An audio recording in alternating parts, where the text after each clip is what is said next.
Hej. Så er vi tilbage igen i min gennemgang af Otto Scharmers teori U, og vi er nu nået til det skridt, det trin, der handler om at udkrystallisere.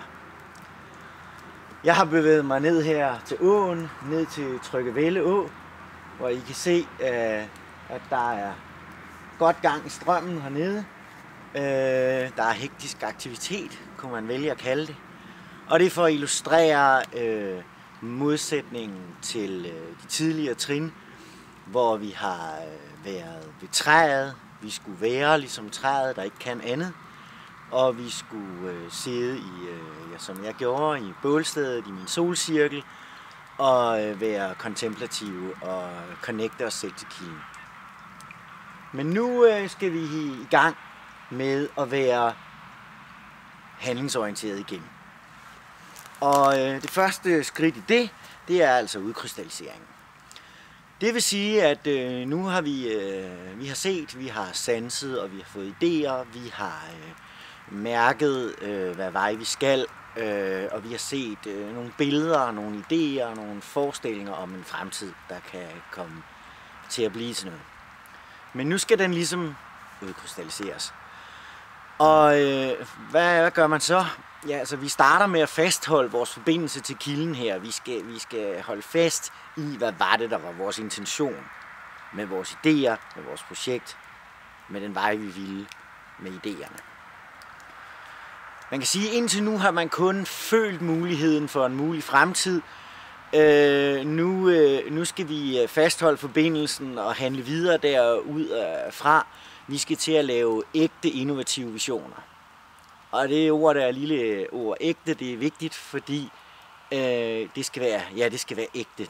Alle kan lave visioner, og vi har sikkert alle sammen set masser af eksempler på visioner, som ikke er ægte, men bare er downloadede visioner. Vi er også nået til et sted, hvor hvis vi har fået virkelig fat i vores kilde, så kan vi faktisk næsten ikke lade være med at gennemføre komme i gang med vores projekt, fordi det er så ægte for os nu.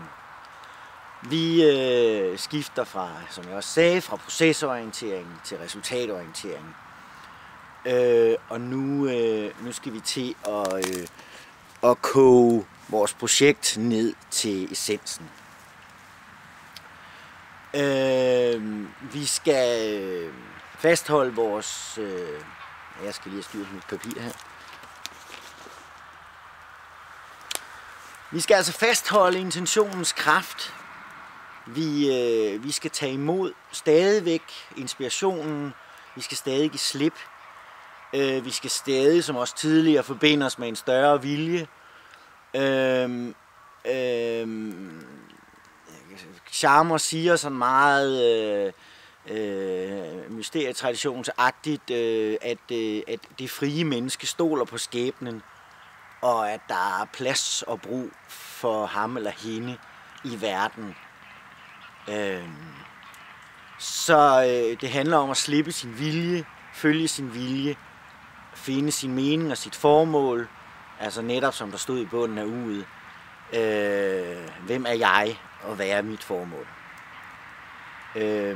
Og til det har vi brug for nogle gange at etablere, eller der opstår omstændigheder, som kan kickstarte, at vi vågner op til at mærke vores plads i verden. Og det kan ikke styres, hvornår det sker. Så det må man se, og lade skæbnen styre, eller hvad man nu vil kalde det her. Så selvom det bliver handlingsorienteret nu, og vi træder ud af presencing, så er det stadig meget, hvad skal man sige, meget åndeligt, det Scharmer skriver om det her. Men hvis vi sådan lige skal tage fat i, hvad er der så sådan lidt mere slagplansagtigt for, at man skal gå igennem, når man udkrystalliserer, så er det, at man skal handle efter den her større vilje. Man skal klarlægge sin egen intention, og så skal man begynde at teste den op imod den emergente fremtid, som vi gerne vil presense. Vi skal udbrede intentionens kraft for at åbne op for den her kreative emergens, og med det mener han sådan set bare, det, som alle iværksættere og alle, der har startet en virksomhed eller et projekt, som de bare bliver nødt til at starte op, at det er den der intentionens kraft, jeg må bare gøre det her. Og hvis man kan finde frem til den, jamen, så kommer det helt af sig selv, at udkrystallisering, man kan slet ikke lade være. Man skal stadig tage imod og lytte til det, der bryder frem, men det skal begynde at blive mere konkret. Og man skal føle sig som et instrument. Et instrument, hvor man er et redskab for den fremtid, der er ved at spire frem. Og det hænger også i hele det der med at slippe sit ego. Og så kan det være en god idé at, om så må sige, oprette en infrastruktur, som han kalder det, hvor man kan vågne op. Og det vil sige, finde en gruppe, finde nogle ligesindede, slå sig sammen med nogen, der er med på den her vision. Han kommer med nogle eksempler, hvor de havde besøg på universitetet af en norsk professor, mener jeg det var. Og han fremlægger en eller anden idé, og det tænder simpelthen gnisten i dem alle sammen. Så de arbejder gratis i måneder for den her idé, som de bare må føre ud i livet, i det her fællesskab, i den her gruppe her. Og det samme gør sig jo gældende, når man laver innovation, og vi skal lidt mere ned på jorden end det her. Man skulle tro, det kom lidt ned på jorden, når vi nåede på over på den anden side af uget op til krystalliseringen, men det gør det altså stadig ikke helt. Det er, Sharma er en mand, som forsøger at sætte ord på hvad skal man sige, visdomssiden af det her med innovation. Jeg kan godt lide at dele det op i visdom på den ene side og viden på den anden side, og jeg mener, der skal være balance mellem viden og de videnskabelige beviser og visdom, altså intentionens kraft. Men det kan godt være godt at gøre sammen med nogen, og det skal man lytte til, hvem de er, og prøve at sætte den her infrastruktur op.